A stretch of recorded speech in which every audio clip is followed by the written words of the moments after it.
নারায়ণগঞ্জের ২৫০০ উপজেলার Baliapara school and কলেজে মসজিদের ভিত্তিপ্রস্তর স্থাপন কার্যক্রমের উদ্বোধন করেছেন গাজীপুর সিটি কর্পোরেশনের সাবেক মেয়র জাহাঙ্গীর আলম। শনিবার বিকেলে এই মসজিদের ভিত্তিপ্রস্তর স্থাপন করা হয়। এ সময় জাতীয় সংসদের হুইপ ও নারায়ণগঞ্জ ২ আসনের সংসদ সদস্য নজরুল ইসলাম বাবুসহ স্থানীয় আওয়ামী লীগের নেতাকর্মীরা উপস্থিত ছিলেন। পরে আলোচনা সভায় গাজীপুর সিটি কর্পোরেশনের সাবেক মেয়র জাহাঙ্গীর আলম বলেন, এখন রাজনীতি অনেক জায়গায় পৌঁছে যাওয়ায় নোংরা মানুষেরা রাজনীতি করে, দলবাজ চাঁদাবাজরা রাজনীতিতে ঢুকে গেছে এবং তারাই জয়লাভ করে। তবে কিছু আদর্শ মানুষ আছে যারা জনগণের মাধ্যমে বেঁচে থাকতে চায়। তিনি বলেন, আমার মা গাজীপুর সিটি কর্পোরেশনের মেয়র মানুষকে ভালোবাসে, মানুষকে সম্মান করে, তাই গাজীপুরের মানুষ তাকে ভালোবেসে ভোট দিয়ে বিজয়ী করেছেন। বালিয়াপাড়া স্কুল অ্যান্ড কলেজের ম্যানেজিং কমিটির সভাপতি দেলোয়ার হোসেনের সভাপতিত্বে অনুষ্ঠানে জাতীয় সংসদের হুইপ নারায়ণগঞ্জ ২ আসনের সংসদ সদস্য নজরুল ইসলাম বাবু বলেন, বিএনপি জামাত দেশকে ধ্বংস করতে উঠে পড়ে লেগেছে, কিন্তু প্রধানমন্ত্রী শেখ হাসিনা সকল ষড়যন্ত্র মোকাবিলা করে দেশকে উন্নয়নের দিকে নিয়ে যাচ্ছেন। প্রধানমন্ত্রী শেখ হাসিনা আমাদের শেষ আশ্রয়স্থল।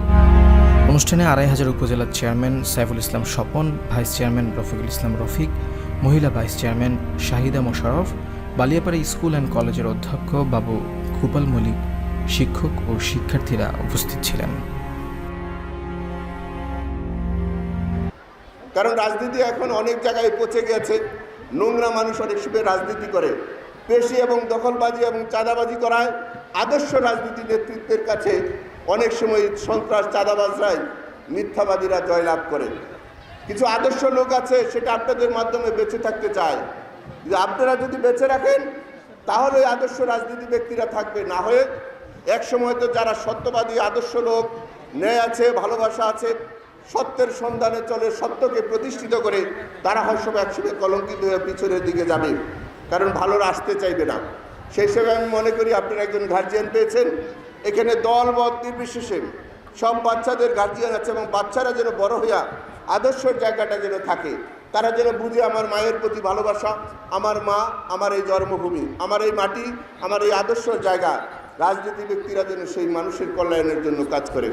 যারা পচা কাজ করছেন, যারা অন্যায় কাজ করছেন, আমাদের এই টকবকে যুবক বাবু ভাইদের মতন মানুষ পার্লামেন্টে এবং মাননীয় প্রধানমন্ত্রীর সাথে আলোচনা করি, অনেক কিছুই সমাধান করার এখনও পথ আছে। না হয় একসময় এই দেশ এই শাসন ব্যবস্থার মধ্যে পচন ধরে মানুষের মধ্যে একসময় নোংরামি সৃষ্টি হবে, মানুষ ভালোকে কখনো আশ্রয় প্রশ্রয় দিবে না। সেই হিসেবে আমাদের বাচ্চারা যারা আছেন, আমাদের ছোট ছোট বন্ধুরা আছেন, তারা যেন আদর্শের জায়গা থেকে ভালোভাবে লেখাপড়া করে। গাজীপুর আপনারা জানেন ৪০ লক্ষ লোক বসবাস করে, ৫৭টি ওয়ার্ড, বাংলাদেশের সবচেয়ে আয়তনে বড়, ৩৩০ কিলোমিটারের মতন বড় সিটি কর্পোরেশন, ১২ লক্ষ ভোটার। সেই জায়গায় আমার মা নির্বাচনে দাঁড়িয়ে গেল। ওই সময় কোনো ছায়া পাই নাই, অনেক বিপদে। কেন বলছি এই কথাটা? বাবু ভাইয়ের মা যখন হসপিটালে, বাবু ভাই দিন রাত পরিশ্রম করে তার মা কোন হসপিটাল থেকে কোন হসপিটালে নেবে, কোন জায়গার থেকে মাকে সেবা দেওয়া যায়, সেই কাজগুলো কিন্তু করতো।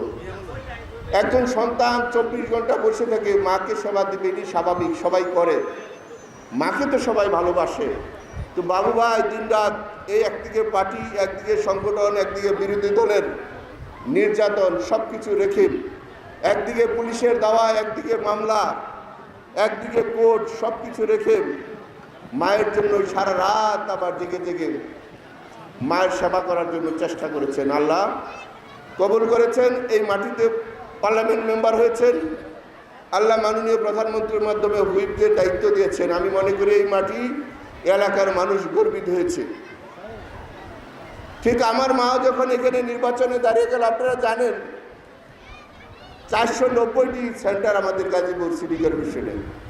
আমার মাকে একটা বোর্ড সেন্টারে একটা এজেন্ট ছিল না।